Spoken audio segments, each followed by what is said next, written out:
پچھلے جمعہ جو آپ سے بات کی گئی تھی وہ آپ کے ضمیر کو، آپ کے دل کو جھنجھوڑا گیا تھا اور بتایا گیا تھا کہ ہم غفلت کی زندگی میں کیوں پڑے ہوئے ہیں، اور بطور مثال بھی ہم نے آپ کو سمجھایا تھا کہ کل قیامت کے دن 10 ایسے جانور ہوں گے جو جنت میں جا رہے ہوں گے، اور وہ ایسے جانور ہوں گے جس جانور کی دنیا میں کوئی عزت نہیں ہے، اور ہم اس جانور کو اپنے گالیوں کے لیے استعمال کرتے ہیں، جیسے گدھا ہے، کتا ہے نا، خنزیر ہے یا بکرا ہے، یعنی اس طرح کے جانور جو ہم گالیوں میں استعمال کرتے ہیں۔ جب یہ جانور کل قیامت کے دن جنت میں جا رہے ہوں گے تو ہم سے کہے گا کہ اے مسلمان، اے لوگو، تم تو جہنم میں جا رہے ہو اور میں جنت میں جا رہا ہوں، بھلا بتاؤ اچھا کون ہے، تم ہو یا میں؟ ٹھیک ہے، تو بطور مثال بھی سمجھایا گیا تھا اور آپ کے ضمیر کو جھنجھوڑا گیا تھا۔ تو میرے محترم، اسی منظر کو، اسی ہفتے کو یاد رکھیے، اور قرآن کریم کی یہ آیت ہے، ایمان والو ایمان لاؤ، اے ایمان والو ایمان لاؤ، فی السلم کافہ، مکمل طریقے سے۔ میرے محترم، یہ آیت بہت عجیب آیت ہے۔ یہ آیت اس آیت کے اندر اللہ تعالیٰ کہہ رہا ہے اے ایمان والوں سے کہہ رہا، یا ایھا الذین کافرون نہیں کہا، یا ایھا الذین اشرکون نہیں کہا، یا ایھا الذین منافقون نہیں کہا، بلکہ یا ایھا الذین آمنوا، اے ایمان والو جس نے ایمان لایا، آمنو، ایمان لاؤ۔ تو عجیب بات ہے نا، ہم تو ایمان لے آئے، پھر اللہ تعالیٰ کہہ رہا پھر ایمان لاؤ۔ جیسے کہ یہ آیت کو آپ ذہن میں رکھیں، اور پھر آپ لوگ یا جب لوگ جو برا بھلا کہتے ہیں، جو کسی کے گھر میں دعوت کے لیے جاتے ہیں کہ بھائی نماز پڑھ لو، اللہ کی طرف آ جاؤ، نماز پڑھو، روزہ رکھ لو، نیک کام کر لو، تو ہم میں سے چند لوگ برا بھلا کہتے ہیں ارے تمہیں دعوت دینی تو مسلمانوں کو کیوں، غیر مسلموں کو جا کر دے دو نا، تم یہ کام کیوں کر رہے ہو؟ تو پھر یہ آیت ہم کیا کہیں گے؟ اللہ تعالیٰ خود کہہ رہا ہے یا ایھا الذین آمنوا، اے ایمان والو ایمان لاؤ۔ اللہ تعالیٰ تو مسلمانوں سے کہہ رہا نا، مومنوں سے کہہ رہا اے ایمان والو، جنہوں نے ایمان لایا پھر ایمان لاؤ۔ تو ایسے ہی پہلے کہا گیا ہے، ہمیں بتلایا گیا ہے کہ ہم جو ہے نا پہلے اپنے گھر کو دیکھیں، اپنا گھر دیکھیں تو ہمارا گھر کون ہے؟ یہ مسلمان جتنا ہے یہ سب ایک قبیلہ ہے۔ المسلمون کجسد الواحد، مسلمان حدیث میں آتا ہے مسلمان ایک جسم کی طرح ہوتا ہے، ایک جسم کی طرح ہوتا ہے۔ تو میرے محترم، اگر کوئی مسلمان مشکل میں ہے، ہمیں لگ رہا ہے جو نماز نہیں پڑھ رہا، جو اللہ کے احکامات پر عمل نہیں کر رہا ہے، جس کی زندگی میں سنت کی پابندی نہیں ہے، جو شریعت کی پابند نہیں ہے، تو یقیناً ہم سب یہ گمان کر سکتے ہیں کہ یہ اللہ کے باغی ہیں، اور یہ اگر آج یہ نہیں سدھریں گے، اگر آج یہ راہ راست پر نہیں آئیں گے تو یہ جہنم میں جلیں گے، جس کو اللہ نے تیار کر کے رکھا ہے، وَأَعَدَّ لَهُمْ عَذَابًا سَعِيرًا۔ تو اسی لیے کہا گیا ہے یا ایھا الذین آمنوا آمنوا، اے ایمان والو ایمان لاؤ۔ ایمان والوں سے مخاطب ہے اللہ تعالیٰ، اے ایمان والو ایمان لاؤ۔ اس کے مفسرین نے بہت سی تفسیریں لکھی ہیں، مفسرین نے بہت سی تفسیریں لکھی ہیں، اس میں سے ایک چیز یہ ہے اتقوا اللہ، اللہ سے ڈرو، اللہ سے ڈرو۔ دیکھیے ہم بظاہر مسلمان تو ہو گئے، لیکن ہمارے اندر ابھی ایمان داخل نہیں ہوا ہے، ٹھیک ہے نا۔ قرآن کریم کی آیت ہے، ایک دیہاتی آیا، قالت الاعراب آمنا، قالت الاعراب آمنا، ایک دیہاتی آیا اور آ کر کے کہنے لگا کہ اپنے آپ کو احسان جتانے لگا، نبی پاک صلی اللہ علیہ وسلم کے سامنے احسان جتا رہا، ہم نے اسلام لایا، یہ کیا وہ کیا، ایسا کیا، آپ جیسا بتائیں ہم نے ویسا کیا، وہ احسان جتلاتے جا رہا۔ اللہ نے فوراً وہی نازل کیا، قالت الاعراب آمنا قل لم تؤمنوا، اے نبی صلی اللہ علیہ وسلم آپ کہہ دیجئے دیہاتیوں سے، دیہات کے لوگوں سے کہہ دیجئے کہ آپ نے ایمان نہیں لایا۔ قالت الاعراب آمنا قل لم تؤمنوا، آپ کہہ دیجئے قل لم تؤمنوا، تم نے ایمان نہیں لایا، ولکن قولوا اسلمنا، بلکہ تم لوگوں نے صرف ابھی اسلام قبول کیا ہے۔ کیا کیا ہے؟ اسلام قبول کیا ہے، اور آگے ابھی تک تمہارے دلوں میں ایمان داخل نہیں ہوا ہے، تمہارے دلوں میں ایمان داخل نہیں ہوا ہے۔ جبھی تو صحابہ کرام نے کہا کہ تعلم الایمان، کہ سب سے پہلا ہم لوگوں نے جو کام کیا، صحابہ کرام کہتے ہیں سب سے پہلا جو ہم لوگوں نے کام کیا وہ ایمان پہ کام کیا، ایمان کو سیکھا، سب سے پہلے ہم نے ایمان کو سیکھا، بعد میں کہا ثم تعلم القرآن، بعد میں ہم نے قرآن کو سیکھا، پہلے ایمان کو سیکھا، بعد میں کس کو سیکھا؟ قرآن کو سیکھا۔ تو ایمان کیا ہے نا، ایمان کیا ہے؟ تو ایمان تو ایک تو یہ ہے کہ اللہ کے نبی صلی اللہ علیہ وسلم نے جو دین لائی ہے اس دین پر مکمل طریقے سے یقین رکھنا کہ 100% صحیح ہے، یہ ایمان ہو گیا ہے نا. لیکن یہ دل میں اترے اس کے لیے ہم سب کو کیا کرنی پڑے گی؟ محنت کرنی پڑے گی. تو بظاہر ہم تو ایمان والے تو کہلاتے ہیں، ایمان کی صورت تو ہمارے پاس ہے، ہم مسلمان گھرانے میں پیدا ہو گئے، مسلمانوں والا نام رکھ لیا، کبھی جبہ کبا ڈال لیا، تو بظاہر مسلمان والے حلیت تو اختیار کر لیے ہیں، لیکن ہمارے دلوں میں ایمان ابھی راسخ نہیں ہوا ہے، ہمارے دلوں کے اندر ابھی ایمان داخل نہیں ہوا ہے. جیسے کہ تمثیل سے تفہیم میں تسہیل ہوتی ہے، میں بارہا کہا تو مثال سے جب کوئی بات سمجھائی جاتی ہے نا تو بہت جلدی سمجھ میں آتی ہے. جیسے دیکھیے آپ عجائب گھروں میں جائیں گے، یعنی جو چڑیا گھر ہوتے ہیں اس میں جائیں گے تو کچھ چیزیں ایسی ہوتی ہیں جو کہ وہ چیزیں تو نہیں ہوتی لیکن اس کی خال پڑی ہوتی ہے. جیسے کہ شیر تو نہیں ہوتا ہے لیکن شیر کے جسم یعنی پلاسٹک کا یا اسی طریقے سے چمڑے کا بنا کر کے رکھے ہوتے ہیں جس سے بچے کھیل رہے ہوتے ہیں. بچے اس کو ہاتھ بھی لگاتے ہیں، چھوتے بھی ہیں، اس کے ساتھ کھیلتے بھی ہیں، کبھی اس سے مستی بھی کرتے ہیں. تو بظاہر یہ شیر تو نہیں ہے، یہ شیر ہے، یہ شیر نہیں ہے بلکہ شیر والا اس کا حلیہ ہے، حلیہ ہے. تو بظاہر ہم مسلمان تو ہو گئے لیکن ہمارے اندر ابھی ایمان داخل نہیں ہوا ہے. جب ہم کبھی سفر کر رہے ہوتے ہیں چڑیا گھروں کا اور سامنے ہماری گاڑی کا کانچ بند بھی ہو، شیشہ بند بھی ہو، سامنے سے اگر شیر گزر جائے پھر بھی ہمارے دلوں میں ڈر رہتا ہے، خود کیا ہو جائے گا، خدا نخواستہ جب مارا اور یہ شیشہ ٹوٹ گیا تو کیا ہو جائے گا، ڈر رہتا ہے. اگر سامنے سے شیر گزر رہا ہو، ہم اس کے سامنے سے گزر رہے ہیں، اگرچہ ہماری گاڑی کا کانچ بند ہو، شیشہ بند ہو، پھر بھی دل میں احساس رہتا ہے، ڈر سا لگا رہتا ہے کہ نہیں خدا نخواستہ کچھ ہو گیا، کچھ ہو گیا. تو یہی تو ہمارے بظاہر ہم مسلمان کہلا تو گئے لیکن ابھی ہمارے دلوں میں ایمان داخل نہیں ہوا ہے. اور ایمان داخل کب ہوگا؟ جب ہم اس پر محنت کریں گے. کیا کریں گے؟ اس پر محنت کریں گے، ہر گھڑی، ہر آن، ہر لمحہ، جیسے کہ صحابہ کرام نے محنت کیا ہے اس پر. میرے محترم دیکھیے ایک اور چیز سمجھ، ایک اور مثال سمجھ لیجئے. جیسے کہ ایک گنا ہوتا ہے، گنا ہوتا ہے نا، گنا جانتے ہیں نا آپ، جو کھیتوں میں جس کو تیار کرتے ہیں گنا، اور ایک بانس ہوتا ہے. تو جو موٹا والا گنا ہوتا ہے اور وہ بانس، وہ جو بانس ہوتا ہے پتلا، شروع میں جو اسٹارٹنگ میں نکلتی ہیں، اس کو اور گنے کو ایک ساتھ رکھیں گے تو بظاہر ایسا معلوم پڑے گا دونوں ایک ہی شے ہے، دونوں ایک ہی چیز ہے.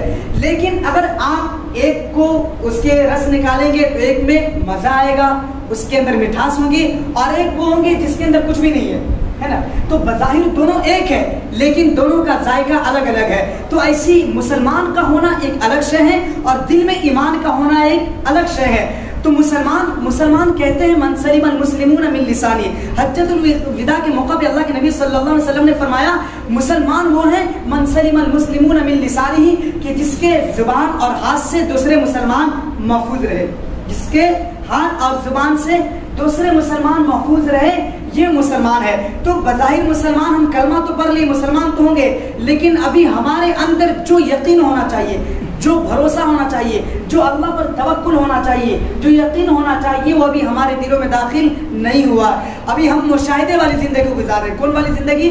مشاہدے والی. ہم محنت کر رہے ہیں تو کھا رہے ہیں، ہمارا دکان ہے تو ہمارے بچے پل رہے ہیں، ہم محنت نہیں کریں گے تو کچھ نہیں ہوگا، میں نہیں رہوں گا تو میرے بچے کیا کریں گے، کیا کھائیں گے، میں ہوں جبھی تو سب کچھ ہو رہا، میں نہیں رہوں گا تو، یعنی اس طرح کے ہم بہت سارے توہمات، بہت سارے گمان دل و دماغ میں اپنے آپ کو ہم بیٹھا کے رکھتے ہیں. جبکہ ہم یہ بھول جاتے ہیں کہ ہم سے پہلے بھی لوگ یہی سمجھتے تھے کہ میرے علاوہ کچھ ہو ہی نہیں سکتا، میں نہ رہوں تو یہ گاؤں چل ہی نہیں سکتا، میں نہ رہوں تو کچھ بھی نہیں ہو سکتا. اس سے پہلے بھی یہی سمجھتے تھے، ہم بھی یہی سمجھ رہے، آنے والے بھی لوگ یہی سمجھ رہے. جبکہ ہماری اور آپ کی کوئی ضرورت نہیں ہے. آپ صرف منظر سے، اگر آپ کو لگتا ہے نا کہ میری وجہ سے یہ سب کچھ چل رہا ہے، آپ صرف اب منظر سے لوگوں سے صرف 10 دن غائب ہو کر کے دیکھیں، 4 دن غائب ہو کر کے دیکھیں، آپ کیا ہے لوگوں کو کچھ پتہ نہیں ہے، آپ کون ہو کیا ہو کچھ پتہ نہیں ہے، گھر والوں کو بھی معلوم نہیں رہے گا. بس 1 مہینہ 2 مہینہ آپ کی تلاش کریں گے، بعد میں کون کیا ہے، سب ایسی اپنی زندگی میں مست ہو جائیں گے، مگن ہو جائیں گے. تو اسی لیے ہم بظاہر مسلمان تو ہو گئے لیکن ہمارے دلوں میں ایمان داخل نہیں ہوا ہے. تو مشاہدے والی زندگی نہیں گزارنی ہے، بلکہ اللہ کے نبی صلی اللہ علیہ وسلم نے جو بتایا نا اس پر مکمل طور پر ہمیں ایمان رکھنی ہے. مشاہدے والی زندگی، جیسے کہ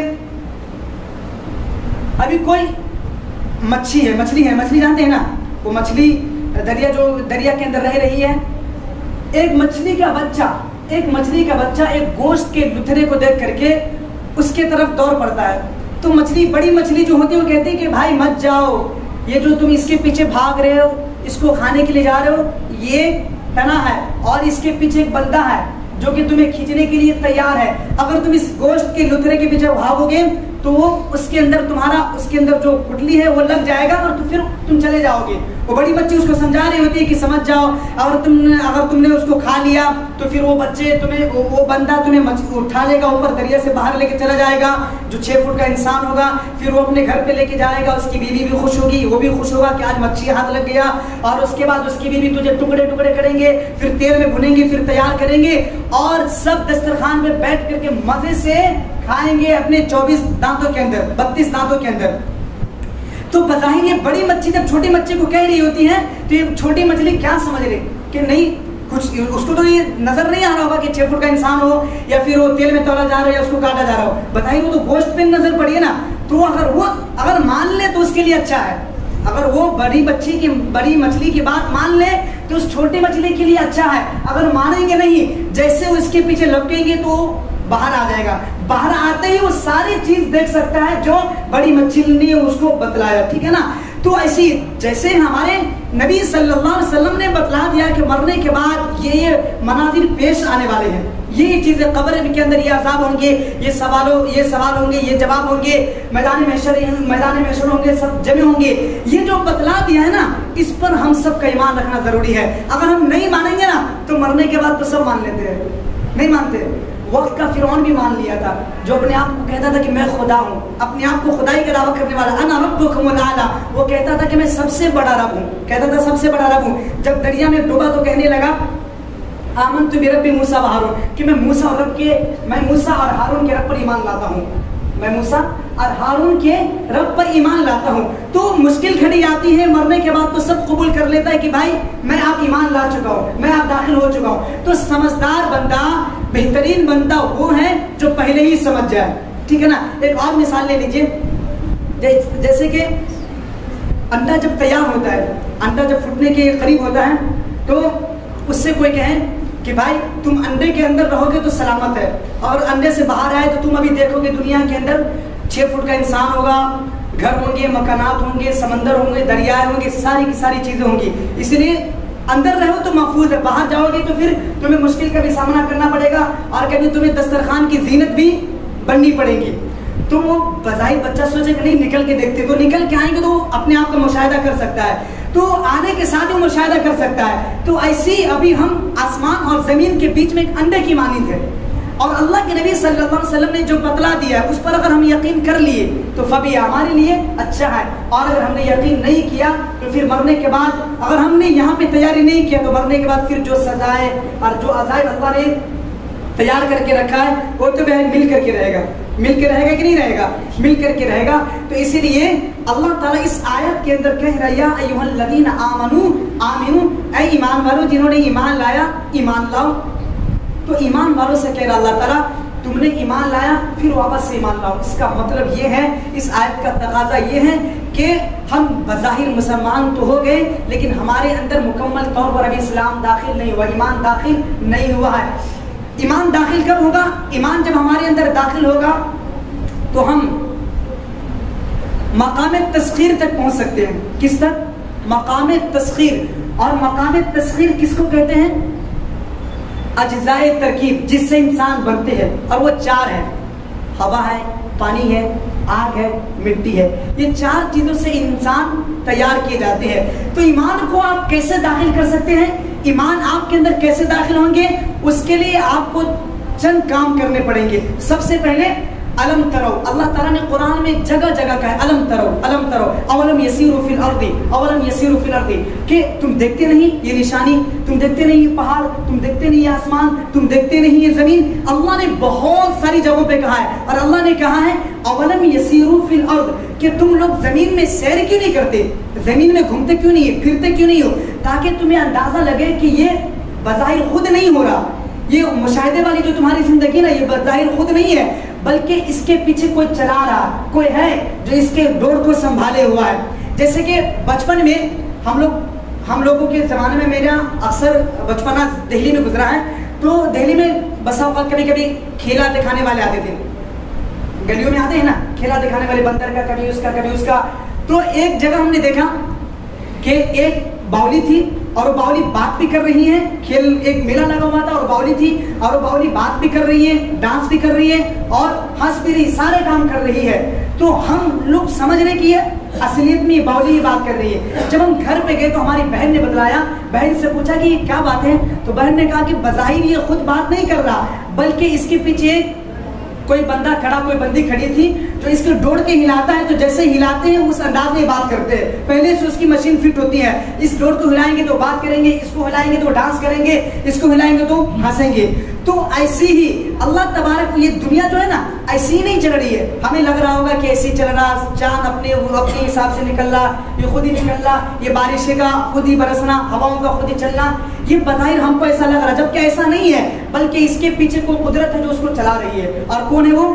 اللہ رب العزت کی ذات ہے. کون ہے وہ؟ اللہ رب العزت کی ذات ہے. تو اسی لیے کہا اللہ تعالیٰ نے اولم یسیروا فی الارض، کہ اگر تم ایمان کی حلاوت کو چکھنا چاہتے ہو کہ ہمارے اندر ایمان داخل ہو جائے، تم اپنے رب کو پہچان لو، تو سب سے پہلا کام کیا کرنا پڑے گا؟ اولم یسیروا فی الارض، پوری دنیا کا سیر کرو، دنیا میں گھومو پھرو، اور یہی نہیں بلکہ اس کے اندر تک پہنچو. صرف اوپری سرسری طور پر کسی بھی چیز کا جائزہ مت لو، بلکہ کسی بھی چیز کے لیے تحقیق کرو، اندر تک جاؤ، پھر سمجھ میں آئے گا کہ ہاں کوئی ہے جو اس دنیا کو چلا رہی ہے، کوئی ہے جو اس دنیا کو سنبھالے ہوا ہے. تو پھر اس ذات پر یقین اور ایمان بڑھے گا. ایسے ہی اگر آپ چاہتے ہیں کہ ایمان ہمارے اندر داخل ہو، تو آپ کو کیا کرنا پڑے گا؟ ایک کام تو گھومنا پڑے گا، غور و فکر کرنا پڑے گا. آپ گھوم ایسے بھی کر سکتے ہیں، آپ اپنے گاؤں کی بستیوں میں جائیے، درخت کو دیکھیے، ہوا دیکھیے، پہاڑ دیکھیے، سمندر دیکھیے، آپ اس سے بھی اندازہ لگا سکتے ہیں اور اس سے بھی اللہ کا قرب حاصل کر سکتے ہیں. دوسرا طریقہ یہ ہے کہ آپ انبیاء علیہ السلام کے قصے پڑھیں، ان کی زندگی پڑھیں، ان کے لوگوں کی، ان کی امتی جو تھے ان کی زندگی کو پڑھیں کہ ان کے لوگ کیسے غرق ہوئے، کیسے ان پر عذابیں آئی، کیوں آئی، پھر نتیجہ کیا نکلا، رزلٹ کیا آیا. یہ سب چیزیں دیکھیں گے نا، پھر انشاءاللہ آپ کا ایمان مکمل ہوگا. ایسی تیسری چیز، اگر آپ چاہتے ہیں کہ آپ کے اندر ایمان کی حلاوت پیدا ہو، تو آپ کو کیا کرنا پڑے گا؟ صحابہ کرام کی ساری چیزیں پڑھنی پڑے گی.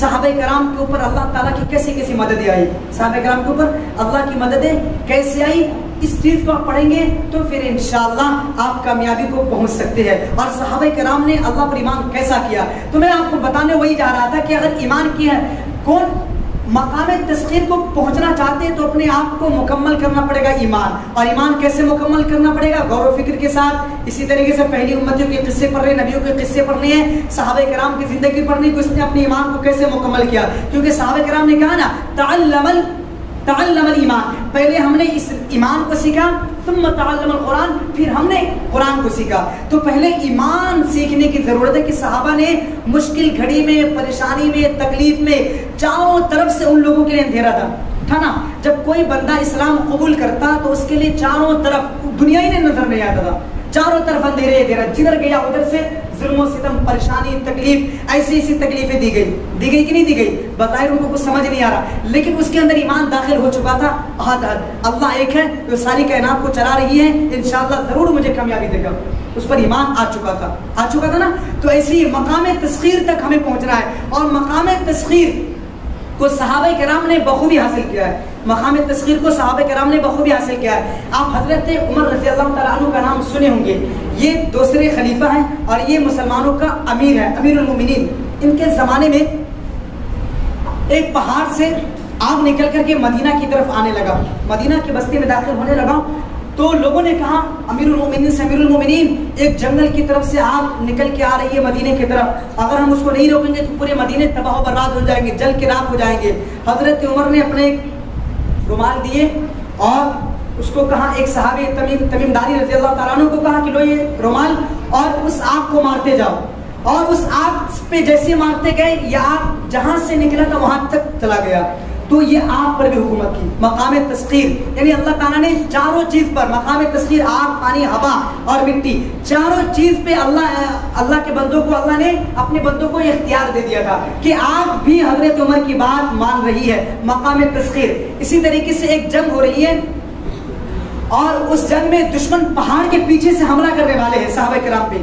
امیر المومنین کا زمانہ ہے, پہاڑ کے پیچھے سے صحابہ کرام پہ حملہ کرنے والے ہیں. حضرت عمر جمعہ کا دن تھا اور یہ جمعہ کا دن تھا اور بیان کرتے کرتے کہتے یا ساریہ الجبل, اے ساریہ پہاڑ کے پیچھے دیکھو, پہاڑ کے پیچھے دیکھو. پہاڑ کے پیچھے جب دیکھا تو دشمن حملہ کرنے والے, پھر اس سے جنگ کیا اور وہ فتح حاصل کی. یہ واقعہ کا قصہ بعد میں جب وہ صحابہ کرام مدینہ میں آئے تو معلوم پڑا کہ ایک آواز آئی تھی میرے کانوں میں جمعہ کا دن جب ہم لڑائی کر رہے تھے کہ ساریہ پیچھے دیکھو تمہارے اوپر دشمن حملہ کرنے والے. جب ہم نے دیکھا تو یقیناً پیچھے حملہ کرنے والے تھے. تو اس آواز کو اس تک کس نے پہنچایا؟ فون تو نہیں تھا, کس نے پہنچایا؟ ہوا نے پہنچایا. کس نے؟ ہوا نے. تو ہوا پر بھی حکومت کی. کس نے؟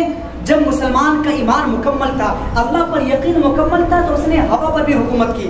دریائے نیل, دریائے نیل, دریا نیل وہاں کا جب گورنر بنا تو انہوں نے گورنر نے خط لکھا کہ نیل دریا چل نہیں رہی ہے اور یہ دریا اس وقت چلتی ہے جب اس کے اندر ایک جوان لڑکی کو زندہ داخل کیا جائے, زندہ اس کے اندر اس کو مارا جائے اور اس کے اندر دفن کیا جائے تو یہ دریائے نیل چلے گی, نہیں تو نہیں چلے گی. امیر المومنین نے یہ خط لکھا, اے دریائے نیل اگر تو اپنی مرضی سے چلتا ہے تو مجھے تیری ضرورت نہیں, اور اگر تو اللہ کی مرضی سے چلتا ہے تو یہ عمر تجھے خط لکھ رہا کہ تو چل. اور جب اس خط کو اس کے اندر داخل کیا گیا, اس خط کو اس کے اندر دریا نیل کے اندر داخل کیا گیا تو دریا نے چلنا شروع کر دیا. اس منظر کو دیکھ کر کے اس زمانے کے لاکھوں کروڑوں یہود و نصارہ نے اسلام قبول کیا تھا, لاکھوں کروڑوں یہود و نصارہ نے اسلام قبول کیا تھا. تو ان کا ایمان جب مکمل تھا تو انہوں نے دریا پر بھی حکومت کی, زمین پر, مٹی پر بھی انہوں نے حکومت کی ہے, مٹی بھی ان کی بات مانتی تھی. میرے محترم ایک مرتبہ مدینہ میں حضرت عمر رضی اللہ تعالیٰ عنہ آرام فرما رہے تھے, گشت کر رہے تھے, زمین ہلنے لگی, زمین ہلنے لگی. حضرت عمر نے پیر مارا زمین کو اور کہا کہ زمین کیا تیرے اوپر عمر نے انصاف کو نافذ نہیں کیا ہے, عدل نہیں کیا ہے؟ تو زمین بھی خاموشی اختیار کر لیا اور زمین سے بھی آواز آنے لگی گویا کہ آپ نے پورے زمین پہ عدل کو قائم کیا ہے. تو مقام تسخیر جب بندہ کے اندر ایمان راسخ ہو جاتا ہے, ایمان داخل ہو جاتا ہے, اللہ پر بھروسہ اور یقین ہو جاتا ہے تو مقام تسخیر تک پہنچ جاتا ہے اور وہ پوری دنیا کو اللہ تعالیٰ اس کے لیے مسخر کر دیتا ہے, پوری دنیا اس کے غلامی میں آ جاتی ہے. تو اگر ہمارا ایمان اللہ پہ ہوگا میرے محترم تو ہم مقام تسخیر کو پہنچ سکتے ہیں, یعنی اللہ تعالیٰ ہمارے لیے ساری چیز کو غلام بنا دیں گے. آپ نے وہ واقعہ سنا ہوگا نا, آپ نے واقعہ سنا ہوگا اور میں نے کئی مرتبہ کہا بھی ہے کہ صحابہ کرام افریقہ کے جنگلوں میں جا رہے تھے. ایک صحابی رسول راستے سے بھٹک جاتے ہیں, جو راہب ہوتے ہیں, جو وہ ہوتے ہیں کہ جو مسلمانوں کا سامان اگر گر جائے پیچھے سے تو اٹھا کر کے لائے بعد میں, تو اس سے جدا ہو جاتے ہیں اپنے ساتھیوں سے. تو بعد میں شیر ملتا اور شیر سے کہتا ہے کہ میں اپنے ساتھیوں سے جدا ہو چکا ہوں اور تمہارے اندر اللہ نے وہ کوالٹی دی ہے کہ تم پڑھ سکتے ہو, تم سن سکتے ہو. تو انسان کس رخ سے گیا ہے نا, تمہارے اندر یہ کوالٹی ہے. تو اس نے کہا کہ مجھے اس تک پہنچا دو, میرے ساتھیوں تک. شیر نے سواری دی, شیر نے اپنے کاندھے پہ اپنے پیٹھ پہ بٹھایا اور اس صحابی رسول کو اس صحابی رسول تک جا کر کے ملایا. اور اسی بستی میں جا کر کے جب صحابی رسول پہنچے ہیں تو بستی والوں نے کہا یہ جنگل ہے, یہاں چرندے پرندے, یہاں خوفناک درندے رہتے ہیں, آپ اس بستی میں سویرا نہ کرے, بسیرا نہ کرے, اگر آپ کریں گے تو یہ جنگلی جانور آپ سب کو کھا جائے گا. ایک صحابی رسول درخت کے اوپر کھڑے ہوتے ہیں اور آواز لگاتے ہیں, افریقہ کے جنگلوں میں آواز لگاتے ہیں کہ آج اس جگہ پہ محمد عربی کا غلام قیام کرنے والا ہے, اے جنگل کے جانوروں تم سب کے سب جنگل کو خالی کر دو. اتنا کہنا تھا, اتنا اعلان کرنا تھا اس صحابی رسول کا کہ سب نے اپنی آنکھوں سے دیکھا اس منظر کو کہ تمام جانور ہاتھی, چرند, پرند سب کے سب ایک راستے سے اس جنگل کو خالی کر دیتے ہیں اور باہر چلے جاتے ہیں. اس منظر کو دیکھ کر کے اس قصبے والے, اس گاؤں والے نے بھی اسلام قبول کیا ہے. تو بتانا اور کہنا مقصود یہ ہے کہ آج ہم سب کے دلوں سے ایمان نکل چکا ہے. بظاہر میں کہوں تو معافی کے ساتھ, معذرت کے ساتھ, برا نہ لگے تو میں کہوں کہ ہم سب کے دل میں ایمان نہیں ہے تو یہ کوئی غلط بات نہیں ہوگی, ہے کیا؟ آج جتنا ہم لوگوں پہ یقین کرتے ہیں, لوگوں پہ بھروسہ کرتے ہیں, کاش اتنا رب پہ بھی کر لیتے تو بھی آج کے لیے کافی تھا. لیکن ہم رب پہ کرتے ہی نہیں ہیں. کچھ بھی مشکل آ جائے تو سب سے پہلے انسانوں کا چکر لگاتے ہیں, اس کے پاس گئے, اس کے پاس گئے, اس ساتھی کے پاس گئے, جاتے ہیں نا. اور ہر طرف سے ناراضگی جب ملتی ہے پھر بھی ہم اپنے رب کی طرف نہیں پلٹتے ہیں، مایوسی کے شکار ہو جاتے ہیں۔ تو بتلانا اور کہنا مقصود یہ ہے کہ آپ اپنے اندر ایمان کو داخل کرو، اور ایمان جب آپ کے اندر مکمل ہوگا نا تو یقین مانیں اگرچہ آپ کے پاس کھانے کے پیسے نہیں ہے، کپڑے پہننے کے لیے نہیں ہے، رہنے کے لیے گھر نہیں ہے، لیکن آپ کا اپنے رب پہ بھروسہ ہے، یقین ہے کہ اللہ مجھے ضائع نہیں کرے گا، اللہ نے مجھے دنیا میں بھیجا ہے نا تو مجھے پالنے والا، رکھنے والا، سنبھالنے والا وہی میری ذات ہے، تو یقین مانے آپ کے دل کو سکون ملے گا۔ آپ کے دل کو کیا ملے گا؟ سکون ملے گا۔ لیکن ہم نے اپنا سکون تو پیسوں پہ لگا رکھا ہے نا، کہ ایمان کی حقیقت یہ نہیں ہے کہ اسباب پہ مکمل کیا جائے، آپ کے پاس ذرائع مقصود ہو تو یہ ایمان ہے، اس پر ایمان نہیں ہے۔ یعنی ایمان کب ہے؟ ایمان جب ہونا چاہیے جب کوئی راستہ نظر نہ آئے تب اللہ پر ایمان رکھنا کہ اللہ راستہ نکالے گا، یہ ایمان کہلاتا ہے۔ کیا ایمان کہلاتا ہے؟ یہ ایمان کہلاتا ہے۔ میں آپ کو ایک واقعہ سناتا ہوں۔ حضرت موسیٰ علیہ السلام کو جانتے ہیں نا، اس کے ہاتھ میں ایک لاٹھی تھی۔ اللہ تعالیٰ نے کہا یہ کیا ہے؟ تو اس نے کہا کہ یہ لاٹھی ہے، یہ لاٹھی ہے، اس سے میں بکری کے پتے توڑتا ہوں اور اس سے میں بکری کو ہانکتا ہوں، اس سے ٹیک لگاتا ہوں، وَتِلْكَ أُخْرَةٌ أُخْرَى، اور اس سے میں بہت سارے اور بھی کام کرتا ہوں۔ تو اللہ تعالیٰ نے کہا اس کو زمین پہ، قَالَ هِيَ عَصَايَ، اس کو تم زمین پہ رکھو۔ تو حضرت موسیٰ علیہ السلام نے جب زمین پہ رکھا نا تو فَإِذَا هِيَ حَيَّةٌ تَسْعَىٰ، تو سانپ بن گیا۔ کیا بن گیا؟ اژدہا، سانپ بن گیا۔ فَأَوْجَسَ خِيفَةَ مُوسَىٰ، حضرت موسیٰ علیہ السلام نے جب وہ سانپ بن گیا نا تو حضرت موسیٰ علیہ السلام اپنے دل میں ڈرنے لگا، خوف کھانے لگا۔ پھر اللہ تعالیٰ نے کہا اس کو پکڑ لو، اللہ تعالیٰ نے کہا فخذ یا موسیٰ، اس کو پکڑ لو۔ جب اس کو پکڑا سنعیدها سیرۃ الاولیٰ، تو اللہ تعالیٰ نے اس کو پھر پہلی حالت پہ لا کے کھڑا کر دیا، یعنی پھر اس کو لاٹھی بنا دیا، لاٹھی بنا دیا۔ پھر تو یہ واقعہ قرآن میں ایسی نہیں آیا ہے، ایسی نہیں آیا، بلکہ اس سے بتلانا مقصود یہ ہے کہ کوئی بھی چیز مؤثر نہیں ہے، لا فاعل فی الحقیقہ الا اللہ، کوئی بھی چیز فاعل حقیقی نہیں جب تک اللہ اس کے اندر مؤثر نہ ڈالے، اللہ اس کے اندر تاثیر نہ ڈالے۔ چھری کے کام ہے کاٹنا، حضرت اسماعیل علیہ السلام، حضرت ابراہیم علیہ السلام چھری چلا رہے حضرت اسماعیل پہ، لیکن چھری کاٹ رہی ہے حضرت اسماعیل کو؟ نہیں نا، نہیں کاٹ رہی ہے، جبکہ چھری کا کام ہے کاٹنا، پھر بھی وہ کاٹ نہیں رہی۔ کیوں؟ تو اسی لیے کوئی بھی فاعل حقیقی نہیں ہے، کسی بھی شے کے اندر یہ طاقت نہیں ہے کہ خود سے وہ کام کر سکے جب تک اللہ کے اس کے اندر تاثیر نہیں ہوگی، اللہ کا حکم نہیں ہوگا۔ آگ کا کام کیا ہے؟ جلانا، جلانا ہے نا۔ حضرت ابراہیم علیہ السلام آگ کے اندر کودے کہ نہیں کودے؟ کودے کہ نہیں کودے؟ کتنے دن رہے؟ 40 دن رہے۔ کتنے دن رہے؟ 40 دن۔ اس آگ نے کچھ بگاڑا نہیں، بلکہ قرآن نے کہا قُلْنَا يَا نَارُ كُونِي بَرْدًا وَسَلَامًا عَلَىٰ إِبْرَاهِيمَ، ہم نے آگ سے کہا اے آگ تو ابراہیم پر ٹھنڈی اور سلامتی والی ہو جائے، اتنی ٹھنڈی بھی نہ کہ وہ شل جائے، وہ بڑک ہو جائے، اور اتنی گرم بھی نہ کہ وہ اس سے جل جائے، بلکہ سلامتی، ٹھنڈی اور سلامتی والی ہو جائے۔ تو میرے محترم بتلانا اور کہنا مقصود یہ ہے کہ ہر چیز کے بغیر کرنے والی ذات کس کی ہے؟ اللہ کی۔ تو ہمیں راستہ نظر نہ آئے تب اللہ پر ایمان رکھنا ہے۔ جب ہمارے پاس پیسے ہو، دولت ہے، شہرت ہے، عزت ہے، تو ایمان اللہ پہ ایمان رکھنا ہے، یہ ایمان نہیں کہلاتا ہے۔ کچھ نظر نہ آئے تب اللہ پر ایمان رکھنا کہ میرا اللہ ہے جو کہ راستہ پار کرے گا۔ حضرت موسیٰ علیہ السلام کو دیکھیں نا کہ ایک طرف فرعون ہے، ایک طرف دریائے نیل ہے، اور ایک اگر ہم اس طرف جاتے اس طرف بھی جانے کا راستہ نہیں ہے، اس طرف جاتے تو اس طرف بھی مارے جائیں گے، دونوں طرف ادھر جائیں گے تو مارے جائیں گے فرعونی سے، ادھر جائیں گے تو دریا ہمیں ڈبوچے گی۔ لیکن اللہ تعالیٰ پر ایمان تھا، اللہ تعالیٰ پر یہ یقین تھا کہ اللہ ہمیں ضائع نہیں کرے گا۔ جب اس دریا سے گزرے ہیں اللہ تعالیٰ نے سب کے لیے راستہ بنایا کہ نہیں بنایا؟ تو اللہ راستہ بنانے والا ہے۔ کب؟ جب اللہ پر آپ مکمل طریقے سے بھروسہ کریں گے، اللہ پر ہی یقین رکھیں گے۔ اگر آپ کے دل میں شک ہوگا میں دعائیں مانگ کے تھک گیا ہوں لیکن دعائیں قبول نہیں ہو رہی ہے، لگتا ہے اللہ مجھ سے ناراض ہے، یہ نہیں، دعا کب قبول ہوگی؟ جب آپ دعا پہ شک نہیں کریں گے۔ یقیناً ہماری جو نمازیں ہیں نا، اس نماز پہ بھی استغفار پڑھنے کی ضرورت ہے، برا نہ لگے معذرت کے ساتھ، کیونکہ ہم نماز پڑھ تو رہے ہوتے لیکن ہمارے نماز میں دھیان نہیں ہوتا ہے۔ ہم استغفار کی پابندی تو کر رہے ہوتے، صبح شام کے اذکار کی پابندی تو کر رہے ہوتے، لیکن اخلاص کے ساتھ نہیں۔ بلکہ حضرت رابعہ بصریہ رحمۃ اللہ علیہ نے کہا تھا نا کہ جو نماز ہم پڑھتے ہیں، جو چیزیں ہم کرتے ہیں نا، جو بھی استغفار کرتے ہیں، اس استغفار پر بھی استغفار کی ضرورت ہے۔ سمجھ میں آئی بات؟ یعنی جو بھی کچھ ہم کر رہے ہیں نا نیک عمل، اس پہ بھی استغفار کرنے کی ضرورت ہے، کیونکہ وہ اس لائق نہیں ہے، اس مقام تک نہیں پہنچا ہے۔ تو اسی لیے آپ مکمل طور پر اللہ پر بھروسہ رکھیں، یقین رکھیں، آپ جو بھی دعا مانگیں نا انشاءاللہ اللہ پورا ضرور کریں گے، پورا ضرور کریں گے۔ تھوڑا دیر لگے گا، تاخیر لگے گی، کیونکہ جو چیزیں دیر میں دی جاتی ہے نا اس کی قدر ہوتی ہے. تو اللہ کے سامنے اگر آپ بار بار کسی چیز کو مانگ رہے نا تو یہ اللہ کو پسند ہے. اسی لیے اللہ آپ کو توفیق دے رہا بار بار کہ میرے بندے مانگتے رہے.